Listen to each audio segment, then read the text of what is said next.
पुण्यात्माओं, इस अमर कथा में अरुचि ना करना है। असंख्यों युगों के बाद तुम्हारा बिल्ली के भागों छीका टूटा है, ये इसको छक छक कर खा लो और कल्याण करा लो।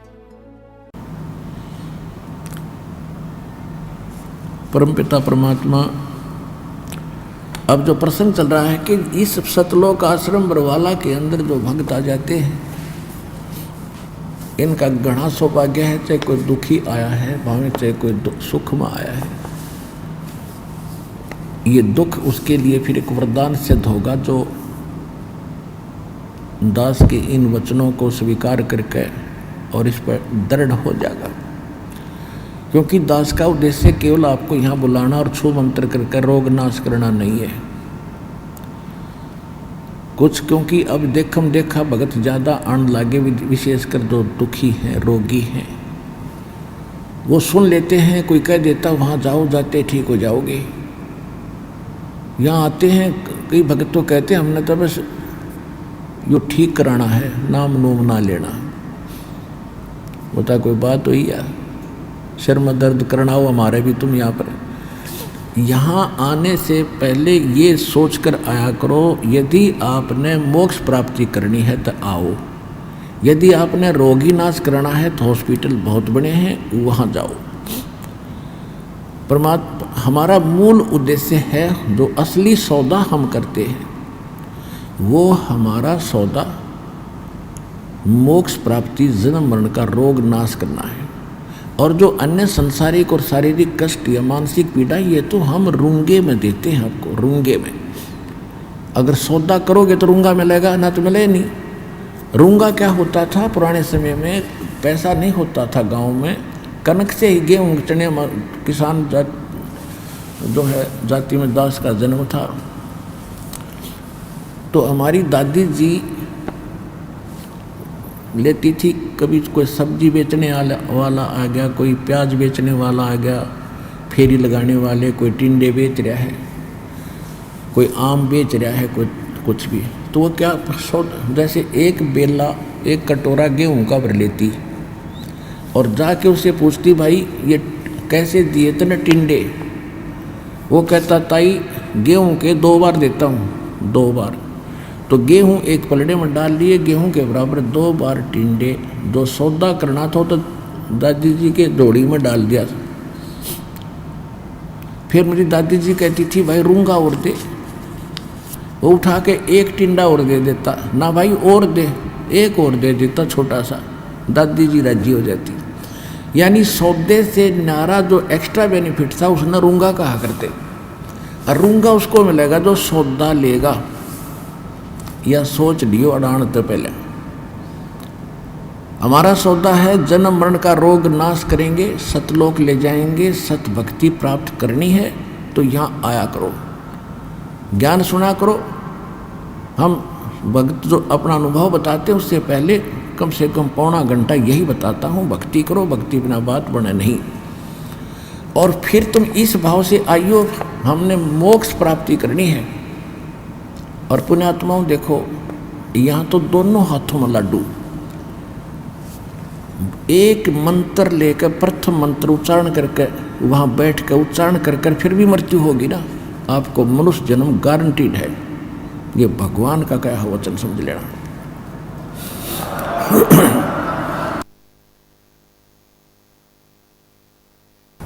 तो इसलिए हम भी इस बात को अवॉइड नहीं करते, क्योंकि जैसे तैसे कोई आकर नाम ले गया, जब दर्द हो गया तो गारंटीड ठीक होगा, तो कैसी बीमारी हो। और फिर भी जब डगमग हो गया तो कम से कम हमने तो अपनी आत्मा पकड़नी है। भगवान ने एक बार नाम ले लिया और 10-5 मंत्र कर लिए, या एक भी मंत्र उच्चारण करके किसी कारण से, और उसकी मृत्यु भी होगी तो भगवान का हो गया वो, उसको तुरंत मनुष्य जीवन देगा।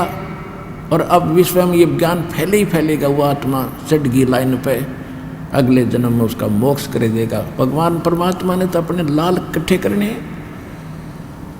और यहाँ अगर भक्ति नहीं करेगा, कहीं और जागा, वो मरे तो मरेगा।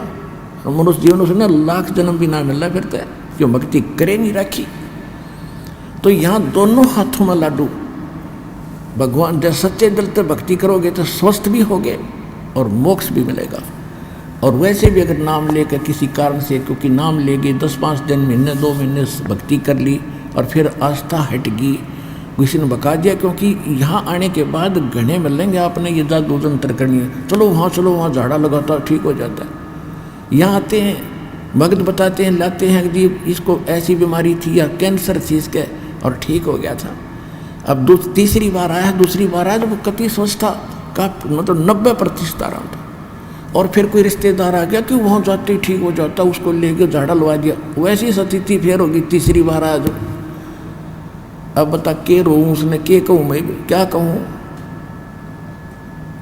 तेरा समझाते हैं, खुरकाते हैं, या मत आना फिर आगे से अगर ऐसी बकवास करते हो तो। भगवान से छोड़कर इतना सारा मिल गया, तुम फिर भी चले जाते हो, तुम्हारी अकल कहाँ, फिर क्या ज्ञान समझा?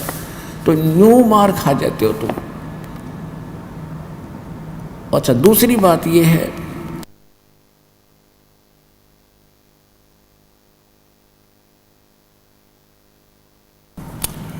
अब आप देखते हो कई भक्त, आप सैकड़ों हजारों की संख्या में भक्त बताते हैं हम ऐसे ठीक हो गए, ऐसे ठीक हो गए। वो क्यों ठीक हो गए? और जो ये कह रहा है जी मैं 5 बार आ लिया, 1 महीना हो गया, 1 साल आ गया, मुझे लाभ नहीं हुआ, उनको क्यों ना हो रहा? क्या भगवान बदल जाता है उस समय? ये आपकी कमी है। सतगुरु के दरबार में कमी काहे की ना, हंसा मौज ना पावता तेरी चूक चाकरी माँ। इस सच्चे दरबार में इम्पॉसिबल वर्ड नहीं है भगवान कबीर साहब की डिक्शनरी में, असंभव शब्द नहीं है। इसके सच्चे दरबार में किसी वस्तु की कमी नहीं है। लेकिन आपको रजा नहीं प्राप्त हो रही तो आपकी कोई सेवा में, कोई क्रियाओं में, कोई आपकी मर्यादा में त्रुटि है, उसको ठीक करो। दूसरा ये होता है कि जैसे एक डॉक्टर के पास एक जैसी रोगी जाते हैं, एक रोगी तो 2-3 खुराकों में ठीक हो जाता है, दवाई देते हैं, और एक को कहता है कल फिर आना 1 हफ्ते में, दवाई ले जा, फिर आना हफ्ते में। तो उसका रोग दीर्घ है, उसका रोग अभी स्टार्ट था, वो 2-3 खुराकों से ठीक हो गया। और ठीक वो भी होगा क्योंकि औषधि वही है, उसका थोड़ा समय लग जाएगा, स्वस्थ अवश्य होगा। तो ये भी कारण है। इस कारण से भी आप लगे रहना। परमात्मा के फार्मूले हैं, द्वार धनी के पड़ा रहे और धके धनी के खावे, और 100 काल झकझोल ही पर द्वार छोड़ नहीं जा।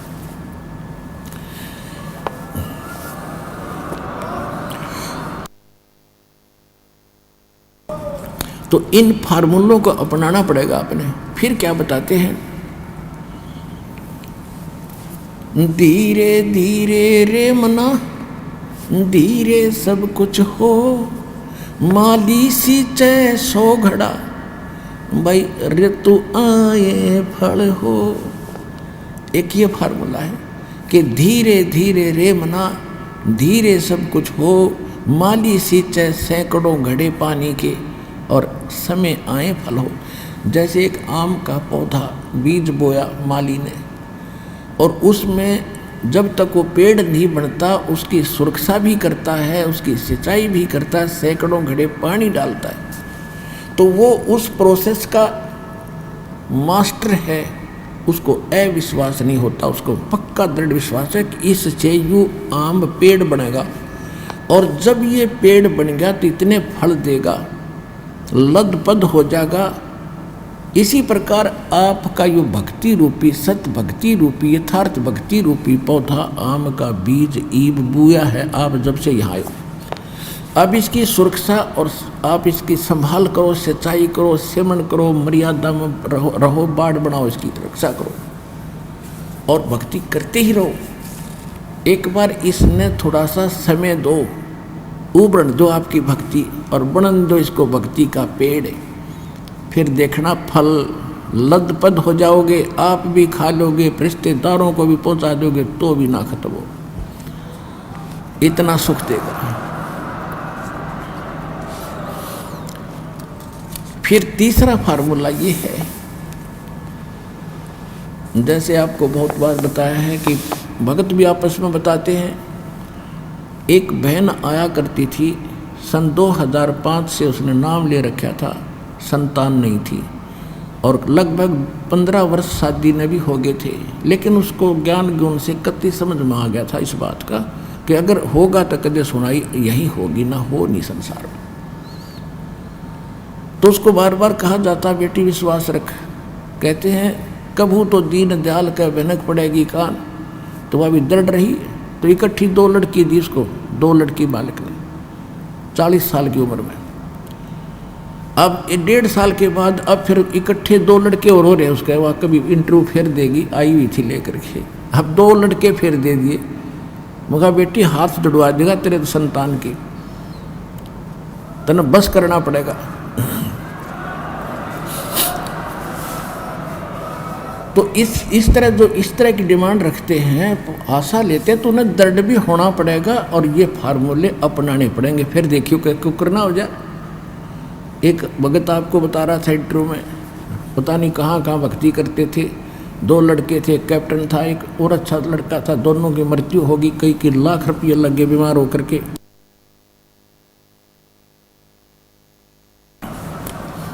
और 50 वर्ष की उम्र हो गई थी, 50 से भी ऊपर उम्र हो गई थी उस माई की बेटी की। लौट-पट कर यहाँ ही किसी बहन के कहने थे। यहाँ 1.5 साल भर के बाद उसने अपना ऑपरेशन ठीक करवाया, साल भर के अंदर लाल दे दिया। तो जब आदमी सारा लौट-पट लेगा ना, जब यहाँ दर्द होगा और फिर देखना खेल जाता है। तो आप इस सत्संग में आकर ये ज्ञान सुना करो और जो दास बताओ उस पर दृढ़ होया करो, संसार की मत सुना करो। यहाँ से नाम लेकर जाने के बाद कोई ये कह देगा चल वहाँ लड़के होने की दवाई मिल रहा है, वो हमारा फार्मूला ख़त्म, वहाँ कुछ होना ही नहीं था। भगवान की आस्था है, भगवान ने हाथ हटा लिया। तो इस प्रकार चाहे कुछ भी हो, यहाँ आने के बाद आप सपने में भी किसी की आस्था मत करना, परमात्मा कबीर जी के अतिरिक्त। और फिर देखना, एक कैसा दे सब सदे, सब साधे सब जाए, माली सींचे मूल को फिर फले फूले अगाए।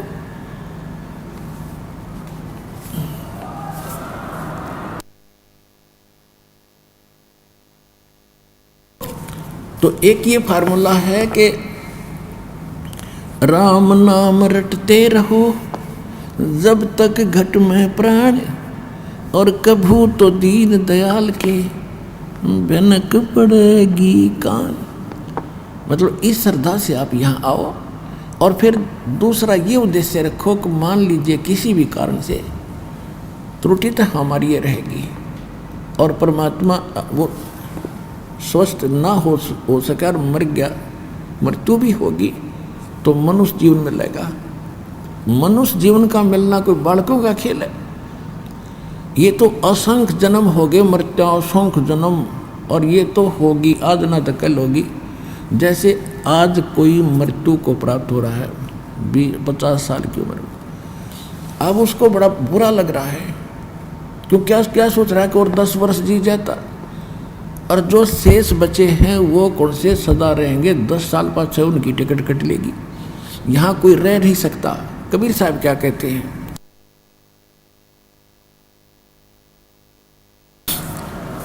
साथी हमारे चले गए हम भी चलन हारे, कोई कागज में बाकी रह रही ही ताते लगी है वारे। परमात्मा कहते हैं हमें समझा रहे हैं कि तुम देख रहे हो कि कोई कल मर गया, कोई परसों मर गया, इसी से आपके मित्र प्यारे रिश्तेदार खत्म हो रहे हैं, और आप भी एक दिन जाओगे। आपका कोई कागज में बाकी रह रही है, यानी कोई समय सांस शेष है, जिस दिन वो पूरे होंगे 1 सेकंड में जाओगे, ऐसे कोई रोक नहीं सकेगा। तो कहने का भाव ये है कि इस संसार की आस में केवल यहाँ जीना ही जीना मानकर भक्ति नहीं बनेगी। परमात्मा की भक्ति को प्रथम रखकर और फिर चलो। आप विश्वास करो, ये मालिक आपको जीवन देगा, आपकी आयु बढ़ावेगा, एक्सटेंशन देगा, यदि आपकी नीत भक्ति की रही। दूसरी बात ये होती है, जैसे परमात्मा को तो हमारे आने वाले समय का खूब पता है। जैसे कोई भक्त की मृत्यु होगी, सतनाम प्राप्त करके सारनाम प्राप्त नहीं हुआ, अब कोई उसके मन में, क्योंकि जो भक्त है उनको तो दृढ़ता रहती है, समाज के लोग वहाँ आते हैं, पता नहीं क्या क्या उसको कहते हैं, तुम तो ये कहा करते, तुम तो ये कहा करते, और अच्छा भगत था, पूरी श्रद्धा थी, इसकी एक्सटेंशन क्यों ना करी तुम्हारे भगवान ने। तो पुण्यात्माओं विचलित ना होना। आपको उदाहरण देता हूँ कि उस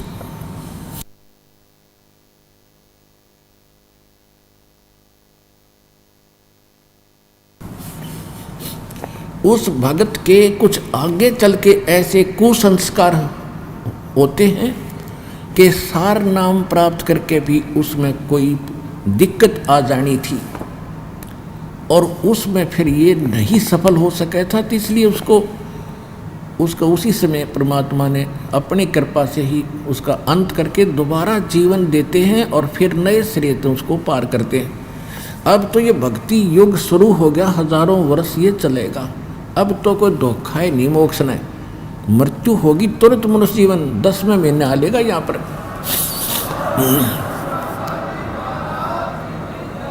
10वें महीने वो आत्मा यहाँ आ लेगी किसी बहन बेटी के गोदी में, माई के गोदी में, और गर्भ से भक्ति शुरू हो जाएगी उसकी।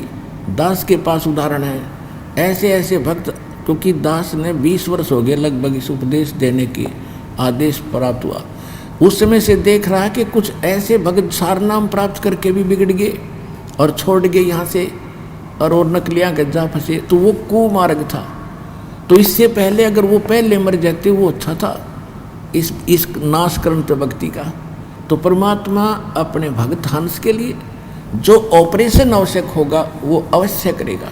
जैसे किसी को रोग है और उसकी टांग कटनी है, और टांग ना कटी तो उसकी जीवन नाश होना है, तो डॉक्टर सलाह देगा कि टांग काटनी पड़ेगी जो जीवन रक्षा चाहता है। तो बुद्धिमान होगा तो इन्हों कहेगा जी जीवन रक्षा कर दो, टांग में से कट जाए। तो इसी प्रकार परमात्मा के ऑपरेशन में आपको ऑब्जेक्शन नहीं होना चाहिए, जो परमात्मा करता सही करता है। ये विश्वास रखे कि मालिक गलत नहीं कर सकता जब इसकी शरण में आगे।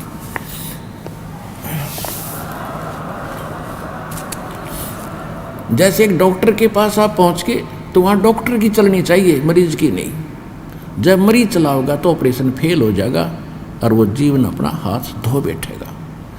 तो इसी प्रकार जैसे आप देखते हो, बिल्ली जो होती है एक घर में बच्चे पैदा करती है, और तीसरे दिन उनको मुख से उठा उठा सारी रात दूसरे घर में ले जाती है। क्यों ले जाती है? कि उसको पता है कि कहीं यहाँ कुत्ते कातों को पता ना लग जाए तेरे बच्चों का, यहाँ पता लगा इतने दूसरे में रखे होंगे। और जब वो उठाकर चलती है उन बच्चों को अपने मुख से पकड़ती है। कितने पैने दांतरे होते हैं, दांत होते हैं बिल्ली के, और वो बच्चों को बीच से पकड़ कर चलती है। वो बच्चे चूं भी नहीं करते। क्यों नहीं करते? क्योंकि हम उनको दर्द होता है, उनको मालूम है हमारी माँ पकड़ रही है, और इसी से दर्द हो रहा है हमारे को। ये कोई विशेष खास बात है, हमें कोई खतरा है, उससे बचाने के लिए कहीं ले जा रही है। तो वो पशु भी इतना महसूस करते हैं, वो भी हाय हाय ना करते, और चुपचाप बेचारे नो हो जाते, नो सुकड़ जाते हैं, और वो पकड़ के ले जाती है, और बिल्कुल नहीं बोलते। उनको मालूम है जब शोर कर दिया तो कुछ पहचान ले, कुत्ता आ जाएगा हमें खा जाएगा, तो चुपचाप उस दर्द को सहन करके सुरक्षित हो जाते हैं। तो इसी प्रकार समझ लेना, परमात्मा थोड़ी बहुत यहाँ आकर भी आपको कोई पीड़ा है तो आपके हित में है, आप उसमें बिरडाना नहीं। कई तनों को मैं 4 बार आ लिया जी, अरे 4 बार में कला टूट गया, सारी उम्र आना तेने तो यहाँ पर। अगर 4 अपन में थक लिया तो इसी तरह को लाभ होगा, फिर फायदा क्या होगा इसका? तो पुण्यात्मा इनको याद रखना है। कहते राज्य क्रमता राम की रजा धरे सो शीस, दास गरीब दरस परस दिन बैठे जगदीश। इस परमात्मा की रजा में रहना और देखना, फिर ठाठ आपके 101 पीढ़ी का कल्याण होगा, या कोई डूम भाट के गीत नहीं।